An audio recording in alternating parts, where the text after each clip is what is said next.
بني الإسلام على خمس: الشهادتان، إقامة الصلاة، إيتاء الزكاة، صوم رمضان، وحج بيت الله لمن استطاع إليه سبيلا.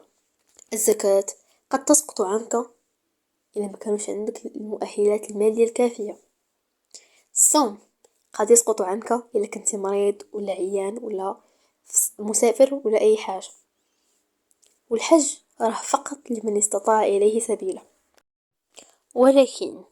ولكن الصلاة لا تسقط عنك أبدا. وقد تكون مريض، وقد تكون على فراش الموت، تقدر تصلي ولو غير بعينيك باش تعرفوا الأهمية ديالها.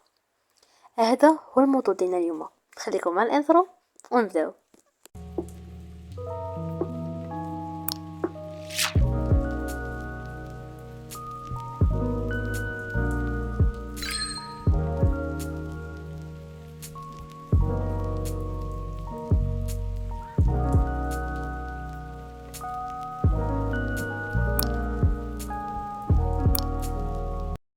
سلام، كنتمنى تكونوا كاملين بخير. نتوما كتفرجوا ولا كتسمعوا البودكاست ديال اليوم. معكم اي بودكاست شي اللي كنديرو فيه على بزاف المواضيع وكنخرجوا مستافدين، واخا غير فيديو فيه غير 10 دقائق. ما نطولوش بزاف، نبداو على بركة الله. في هذا المجتمع اللي منغمسين بزاف في الدنيا وناسي الآخرة، واخا هي راه أهم حاجة وهي الهدف من الخلق ديالنا. وما خلقت الإنس والجن إلا ليعبدون. تارك الصلاة بالإجحاد متفق عليه أنه كافر، ولكن تارك الصلاة متكاسلا مختلف فيه. فعلاش انت غتخلي العلماء يختلفوا فيك واش جائز ولا ماشي جائز؟ كتصلي صلاة وتخلي 3، كتصلي يومين وكتخلي 4 أيام، علاش؟ بعض الناس كيقولوا انا ايمان في القلب، ولكن ايمان في القلب راه ما كافيش. بحال مثلا انا كنقولك انا كنبغيك وانت يز عليا وكل شيء كما كنهتمش بيك، حتى غيخليك تشك فين هو الدليل؟ في وضع انني كنبغيك كنقدرك وعزيز عليا ولكن ما كنهتمش بيك، كاين شي دليل حتى غيخليك تشكي فيا؟ كلنا نقدروا ندويو، ولكن شكون اللي غادي يدير الفعل ويطيع الله سبحانه وتعالى بقلبه وجوارح ديالو؟ كتآمن بكل شيء ولكن ما كتصليش، راه لا يعقل. نسولك واحد السؤال: شحال كتاخذ منك الصلاة؟ من 15 دقائق في كل صلاة، تقريبا 50 دقيقة في النهار، نقولوا حنا كاع ساعة. تبقى 23 ساعة في النهار ليك، 23 ساعة من بين النوم والراحة والمال الدنيا وقاع داكشي اللي كدير في نهارك، وتتكبر وتريد أن تملك 24 ساعة كاملة وتأبى أن تنال رضا الله ب5 دقائق في النهار فقط. بحال اللي كتقول بغيت ندخل النار، راه هي هذيك، ما كاين حتى شي فرق.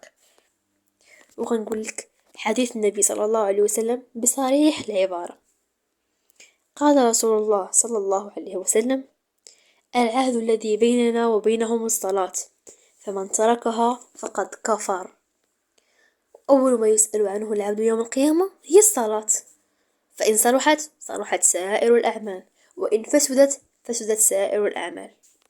انت كدير صدقة وكتعامل الناس معاملة حسنة وكدير بالقيم الإسلامية وكتصوم رمضان، ولكن ما كتصليش، كتضرب كلشي في الزيرو، بحال كتخوي الماء في الرملة. يقول ابن القيم رحمه الله أن المصلي فاش يقول الله أكبر، يعني في إقامة الصلاة، تكبيرة الإحرام كما كنقولوا، الله سبحانه وتعالى ينصب وجهه تلقاء وجه عبده المصلي. شو سبحان الله، كتمشي تصلي أنك تكون بين يدي الله، بين رعاية الله، لا يصيبك أذى وأنت تصلي. الله سبحانه وتعالى ينصب وجهه تلقاء وجهك.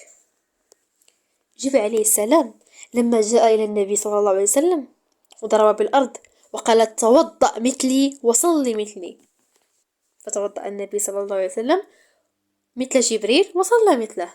بحال جبريل عليه السلام يقول النبي: أنت وأمتك ارتباطكم بالسماء هو الصلاة، العلاقة تربط بينك أنت وبين الله سبحانه وتعالى هي الصلاة. والله يقول في كتابه العزيز: كلا لا تطعه واسجد واقترب، واسجد واقترب. قرب من الله سبحانه وتعالى راه بالصلاة. السجود يعني مقصود به هو الصلاة، كتسجد في الصلاة، إنها القرب من الله سبحانه وتعالى عنده مفتاح واحد، باب واحد، هو الصلاة. عاد كيزداد القرب أشياء أخرى. وفي حديث عن النبي صلى الله عليه وسلم يقول: أقرب ما يكون العبد من ربه وهو ساجد فأكثروا الدعاء. يعني راه أقرب بلاصة كتكون فيها بالله سبحانه وتعالى هي وأنت تصلي. كيف تبغي تقرب من الله سبحانه وتعالى؟ بالصيام وبالصدقة وبالزكاة أنت لا تصلي. دك الباب الأول مسدود، يعني مكنش تدخل الأبواب الأخرى أو الغرف الأخرى. كما يقول النبي منين جاء صحابي عليه الصلاة والسلام رسول فقال: سلني. فسأله الصحابي رضي الله عنه: أسألك مرافقتك في الجنة. قال الرسول صلى الله عليه وسلم: أو غير ذلك؟ فأجاب: هو ذاك. يعني داكشي اللي بغى أنه يرافق النبي صلى الله عليه وسلم في الجنة. فقال الله الرسول صلى الله عليه وسلم: فأعني على نفسك بكثرة السجود. بغيتي الفردوس الأعلى، بغيتي المنزلة العالية، أكثر من السجود، بمعنى أكثر من الصلاة.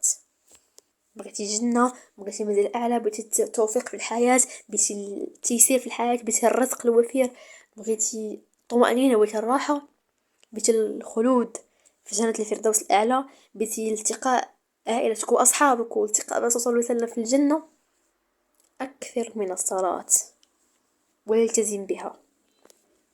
الله سبحانه وتعالى قال في كتابه العزيز: فويل للمصلين الذين هم عن صلاتهم ساهون الذين يراءون ويمنعون الماعون.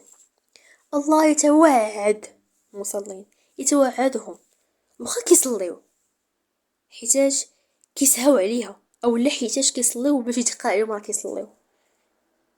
يا ويلهم عذاب وهلاك.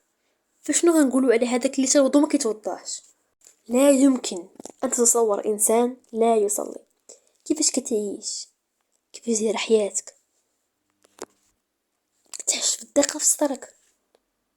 راه اللي ما كيصليش لا يدفن بمقابر المسلمين ولا يصلى عليه ولا يتزوج بعبد مسلم أو امرأة مسلمة. ويقول أحد الصحابة رضي الله عنه أن الذي لا يتخلف عن صلاة الجماعة في زمن النبي هادشي إلا منافق.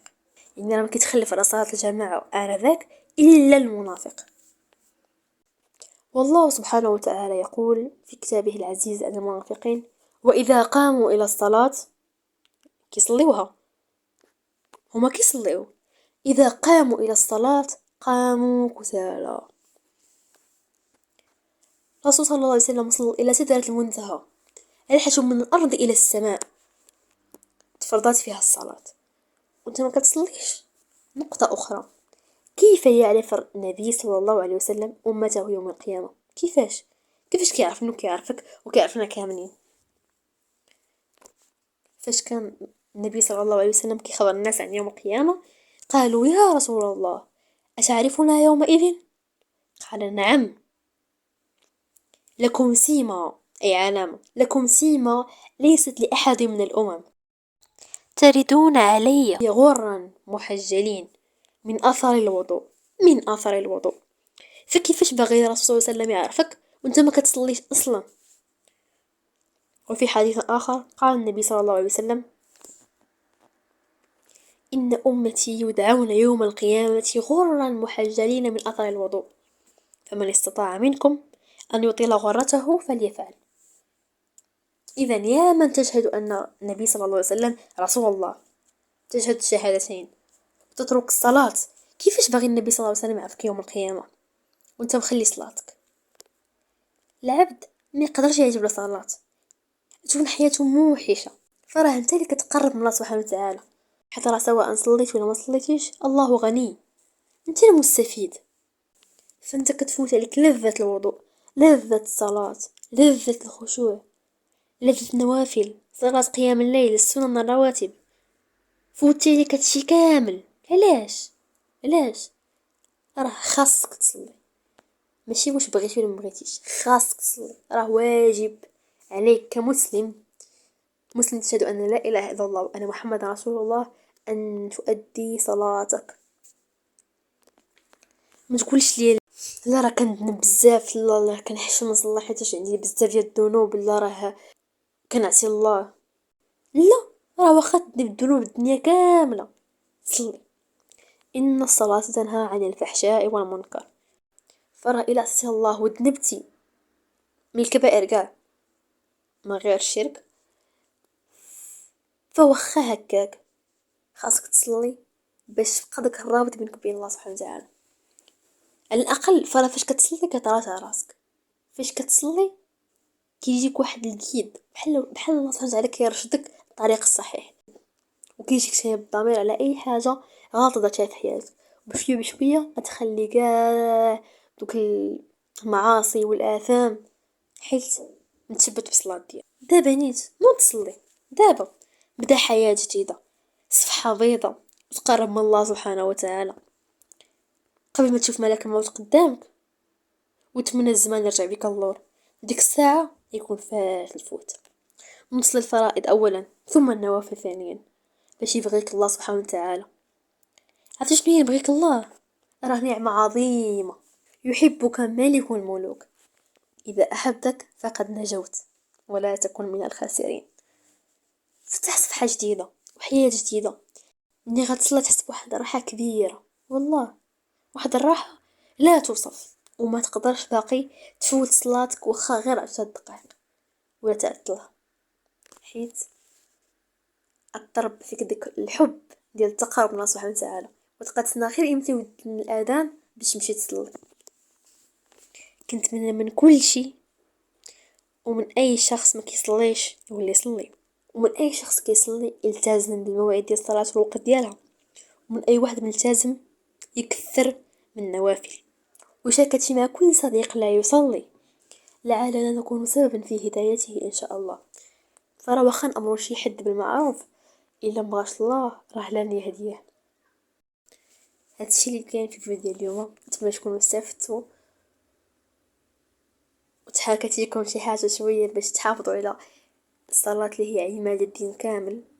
وراه كنت عطل في الفيديوهات بسبب الفروض دابا كما كتعرفوا رجعت القرايه، داكشي علاش. هادشي اللي كاين في هاد الفيديو هذا، كنتمنى يعجبكم. نتلاقاو في الفيديو الجاي. السلام عليكم.